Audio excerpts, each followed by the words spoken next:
Hey travelers, welcome. Thanks for joining me today. We are going to be chatting with my good friend and colleague Amanda, who has just returned from an Alaska cruise, and she's here to tell us all about it. So welcome, Amanda. How are you doing today? Pretty good, although I woke up this morning and no one made my bed for me. No one prepared breakfast. No one brought my latte to my stateroom. So it's a bit of an adjustment when you get home. Yeah, no kidding. Now, did you take advantage of the room service a little bit while you were on the ship? A lot of it. Oh, I really, excellent. you know what? I'm a coffee girl in the mornings. And the beautiful thing with the Princess Medallion app is you can go on your phone and you can order your extra hot, no whip, non-fat, two pump, whatever you want, and it will come to your stateroom. Pro tip, always get extra hot, because by the time it comes from the cafe to your stateroom, it's going to be probably 25 minutes or so. So extra hot, pro tip. And then you had a balcony or a veranda stateroom, didn't you? Oh, better than that, we had a mini suite. Oh, you did? Oh, okay, Yes. excellent.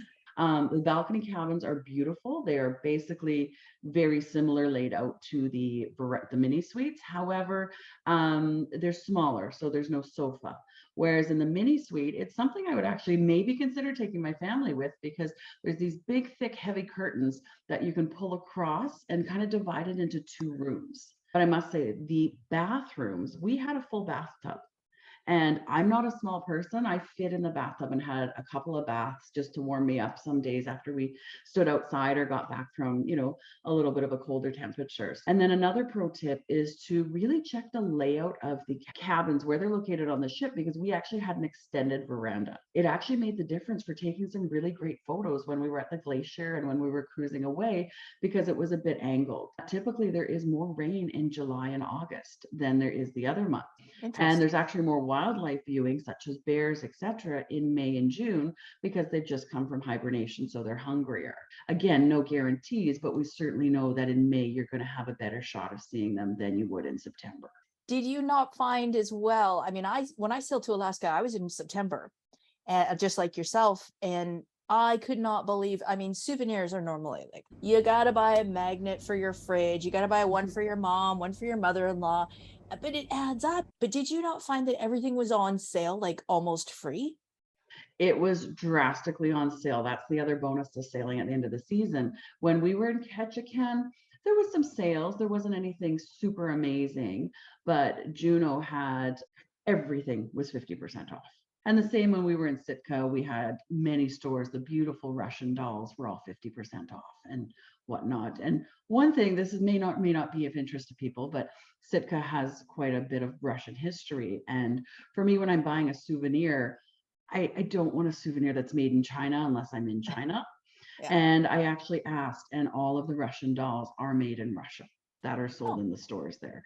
We did not see a lot of families on this ship, and I was quite mindful to look for them, because that's something that I do sell a lot of family vacations. But we sailed the third week of September, so most of the kids are back in school. So we went in to see Dawes Glacier. Okay. We went beautiful, like, you're going slow, obviously, as you go up the fjord. Definitely a lot of little icebergs. Again, we were really fortunate that our sailing was the furthest in that they've ever gotten this year. Wow. With the ship. So my pictures are literally from my beautiful Samsung. Gorgeous. There was no editing needed. Spectacular. I'd forgotten to ask my cabin steward for an outside blanket to sit on the balcony with, so I just used the extra duvet and wrapped myself in the duvet as we were there. I know you did post a lot of those to your Facebook page. So basically, as an American, your dollar is worth about 30% more than the Canadian dollar. So if you want to come here and stay at the Pan Pacific or the Fairmont and have a really nice pre-cruise stay, it's dirt cheap right now. And then sailing out of Vancouver is very beautiful. Sailing out of Seattle is really nice too, but there's just something about sailing under our mini version of the Golden Gate Bridge. That's our Lions Gate Bridge, basically the same design and style.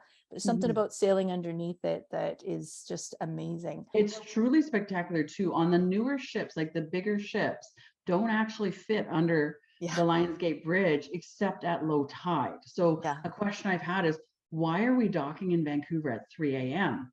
Well, it's a tide schedule thing. Perfect. Well, it sounds like you had an awfully good time, and you definitely would recommend for anybody doing Alaska.